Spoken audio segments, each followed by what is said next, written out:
Well, we're at the culmination of the last day of the 2 months of Adar Sheni, as a matter of fact, and we've just entered Rosh Chodesh Nisan. So, escorting us throughout the entire year, we have Adar, Mishenichnas Adar Marbim Besimcha, and of course, we have the month of Nisan, which gives us the acceleration to go out of Mitzrayim, our personal Mitzrayim, and the general Mitzrayim, and to see already the revelation of the Geula that we are already living in, as the Rebbe teaches us.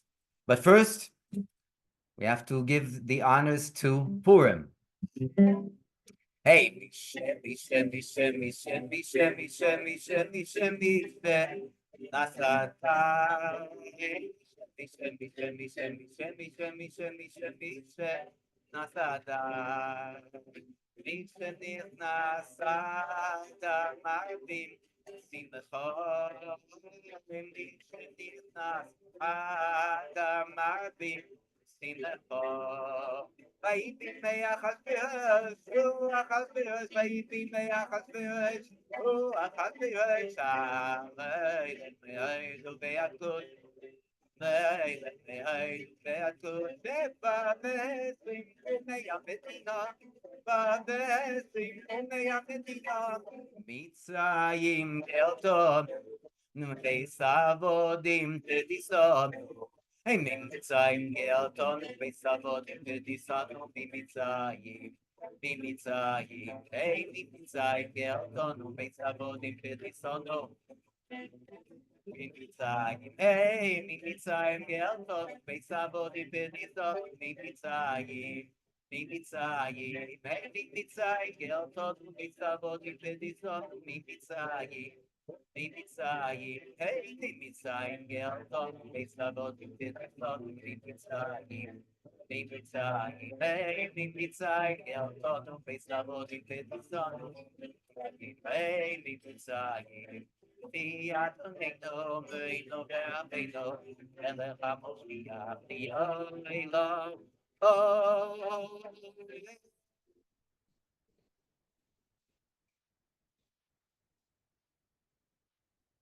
No, Baruch Hashem, Chodesh Tov.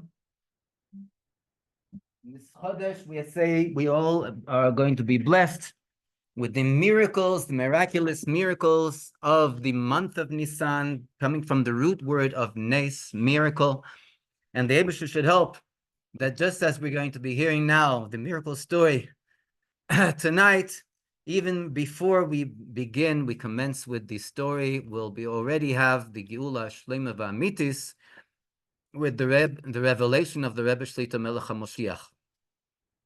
Many people are used to hearing stories about people that were not well and they got better, people that couldn't have children and they received the blessing and they had children, as we've been hearing in the last weeks. But here's a story that usually excites a lot of people because, excites a lot of people because who wouldn't want to find their $30,000 diamond, right? This is not just a question. This is actually this is actually the story itself. But let's begin. Our story begins somewhere on 47th Street in the Manhattan area, and we have an Israeli fellow whose name is well renowned. People come from all over in order for him to go into to take care of their diamonds. Taking care meaning we're talking about bringing raw diamonds, and he has mastered one of the greatest efficient diamond polishers, and everyone knows taking a raw diamond, when we polish it and then we cut it, this gives the diamond, it can double, triple, and even more the price, the value of the diamond.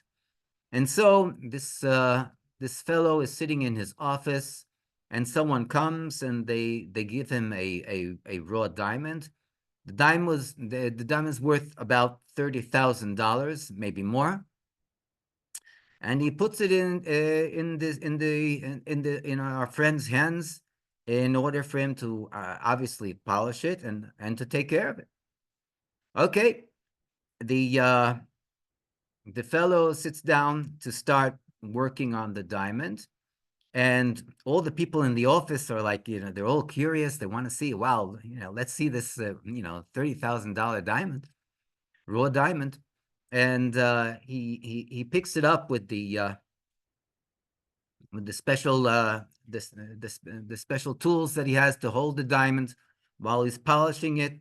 The polishing of the diamond, as we know, there's only one thing that can actually polish a diamond, and that's another diamond. So the disc is coated with diamond, diamond structure. And he starts working. He takes the diamond, he puts it close to the disc, and the disc starts turning. And as he puts the diamond close to the disc, something went wrong, and wham! The disc gave a wallop to the diamond, and the diamond went flying. He shouted out, "Oh, I give out! What's going to be? Where's the diamond?" The entire office is on its feet or on its knees, and they're all looking for this valuable diamond. They're looking and looking hours on end until 5 o'clock in the evening, where the office closes, and they are all, with gloomy faces. But what are they going to do? So the boss told all the workers to go home, not to worry about it, and he stayed in the office. He stayed an hour, 2 hours. He stayed till 12 o'clock midnight, looking, searching for this priceless diamond, until he said, it's not doing me any use, sitting around in the office. I'll go home, get some rest.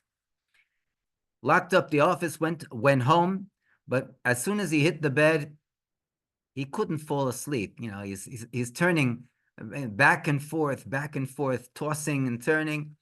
He just couldn't sleep. And that's the way it was until 5 in the morning. 5 in the morning, he decides, he can't sleep anyway. He got into his car, and he went back to the office. He arrived in the office, and he's starting again to look for the diamond. He's searching and looking, and he's thinking, it was like, it was nerve-wracking, the concept of what's going to be with the diamond, what's going to be with him, let alone the diamond, and his reputation. And it was Friday. It was actually Friday afternoon. And as was the case on Fridays, two boys from 770 that would go out on Miftzoim, on the mitzvah campaign, would come to visit him at his office. He wasn't an observant fellow, but when the boys would come, the yeshiva students would come, so they would offer him to put on tefillin, and he would put on tefillin. Anyway, they come and they offer him to put on tefillin, and he says, everything is topsy-turvy. Everything is upside down today. I don't know what to do. He said, they told him, first put on tefillin, then we'll talk. So he put on tefillin, he made a blessing, said Shema, and then he told them the entire story. When he told them the story, he was thinking the whole time, these boys, they come to me every Friday. And every Friday, besides putting on tefillin, they always tell me stories about the Rebbe. They always tell me stories, miracle stories about people that wrote the Rebbe in the Igros Kodesh, and the Rebbe's, in the books and volumes of the Rebbe's letters, and people that received unbelievable blessings. They couldn't get married so long, and finally they found their basheret. And someone was not chas v'sholom sick in the family, and the refuah, the healing came. And someone couldn't have children, and all of a sudden they received a blessing. They were able to have children. But he always ridiculed them when they would tell him the stories. He said, come on, how can you believe in these things? You believe in Ouija boards, you believe in all kinds of,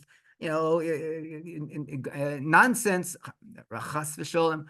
And they would say, listen, facts are facts. When they were standing in front of him this Friday afternoon, after he put on tefillin, so he said to himself, he doesn't have anywhere to go. He doesn't have anyone to rely on, anything to turn, anyone to turn to. So he better go and try the Igros Kodesh. He spoke to the boys and he said, listen, I want the Rebbe to tell me where my diamond is. The boys listened attentively and they said, pay attention. When we write the Rebbe, so it's more beneficial not to tell us where something is, but to ask the Rebbe for a blessing that we should find what we're looking for. If he tells you it's somewhere on a desert island, what's it going to help you? Ask the Rebbe for a bracha to find your diamond. So he said, okay, I agree to that. And then they said, being the fact that you're writing the Rebbe, that it's customary to go and to make a vessel, make a kli, so that the blessing will have what to reign within. So he said, what do you mean? What's my vessel? So he said, anything. Add anything in Torah study, in observance of a mitzvah, whatever.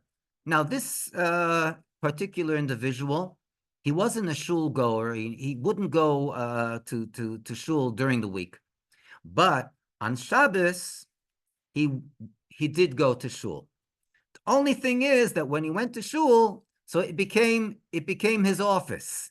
And he would go and in the middle of the reading of the Torah, he would be talking to everyone. Everyone would be talking to him about business, about diamonds, about the stock exchange, whatever. So he said, listen, guys, I'll tell you the truth. This is my situation. I'll take upon myself that from now on, when I go to shul on Shabbos, I'm not going to talk business anymore. I'll keep my mouth shut. And they said, fine, that's a fantastic resolution. Great decision you're making. So he said, okay, so let's get to work. They sat down and he washed his hands in Tilas Yadayim. He put a few coins into a tzedakah pushka that he had. And he sat down and he wrote the letter to the Rebbe asking for a blessing to find the diamond.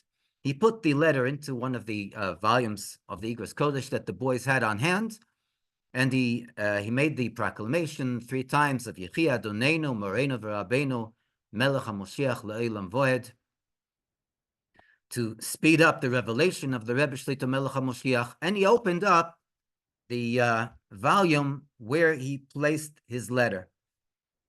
And where he placed his letter, there was his own letter. There was a letter from the Rebbe. It was in Hebrew, and being an Israeli, he was able to read it. And then he looks at the letter, and he's looking inside the book, and he says to the boys, "I don't understand you guys. What's the matter with you? Okay, so big deal. So the Rebbe knew that I made the resolution, the decision not to talk in shul." The boy said, "What?" So he said, "Yeah, here, it's written right here in this letter. The Rebbe is telling this particular individual that in order to go and to merit the blessing that he's asking for, that he should try to at least reduce the amount of dvarim betelim, the empty words that he speaks when he is at prayer in synagogue, in shul." So big deal. The Rebbe knows what I made, what decision I made. But I need my diamond. Where's my diamond? My diamond, he shouts out. And the boys, they thought he was just continuing to complain about his bitter situation.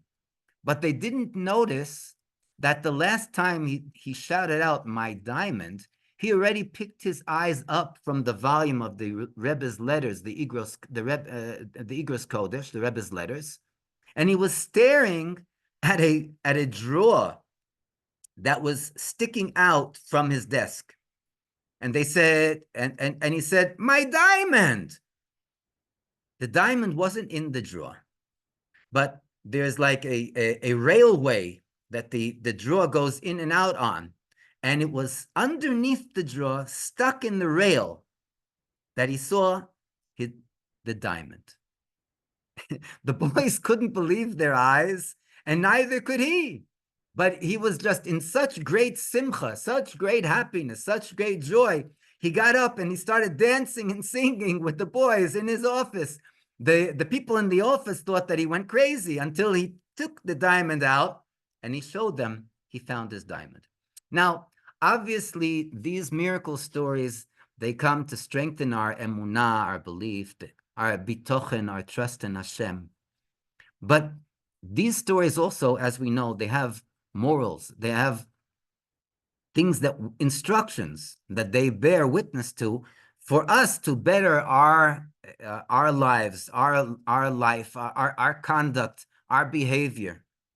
And one of the things that we can and we should learn from this story is that it's not only this individual that in his office, a diamond polisher that lost his diamond and asked to find his diamond, and his diamond was returned. But it's each and every one of us. Every Jewish neshama, as we know from the Rebbe's words, is a diamond, is a yahalom, a diamond. And our neshamas, from the time that we're born into this world, and the months and years go by, many, many times our diamond becomes covered with all the klippos, with all the residue of this material world. And it comes to a point where it gets so covered, we don't even see the diamond. We don't even realize that we possess the diamond. And now we're 2 weeks before Pesach. It's a time of cleaning. And a week plus before the Rebbe's birthday, Yud Aleph Nisan, the 11th of Nisan, which is basically the Nossi's birthday, the leader of the Jewish nation's birthday, and therefore it's the birthday of each and every individual amongst the Jewish nation. We take upon ourselves a good resolution as a form of a present, a matona, to give to the Rebbe in honor of his birthday. But the biggest matona, the biggest present that we can give the Rebbe is that we should be able to go and to find our own diamond. And this is what the Rebbe asks us. He asks us, you want to give me a present? So come, ask of me whatever you need. And you need, the main thing that you need, that we need, is the greatest necessity in life is to find our diamond. Don't worry, just ask. Make a good resolution and write me, and I'll give you he'll give us a bracha to find our diamond. And this is something that everyone needs. The finding of a diamond, of the individual's diamond, is the finding or the going out of golus, the personal golus, exile of each and every one of us. Everyone has their challenges in life. Everyone has their trials and tribulations. And we all need to break out of these tests and challenges. And when we go out of our personal exile, our personal golus, so it actually hails and brings faster the general redemption, the general geula, the revelation of the Rebbe Shlita Melech Ha'Moshiach. And it should be teichef umiyad, mamish, mamish, mamish. Chodesh tov, besorot tovot, Yechiyah Adonenu Moreinu V'Rabbeinu HaMelech HaMoshiach Chai V'Kayom Le'olam Voed. Amen.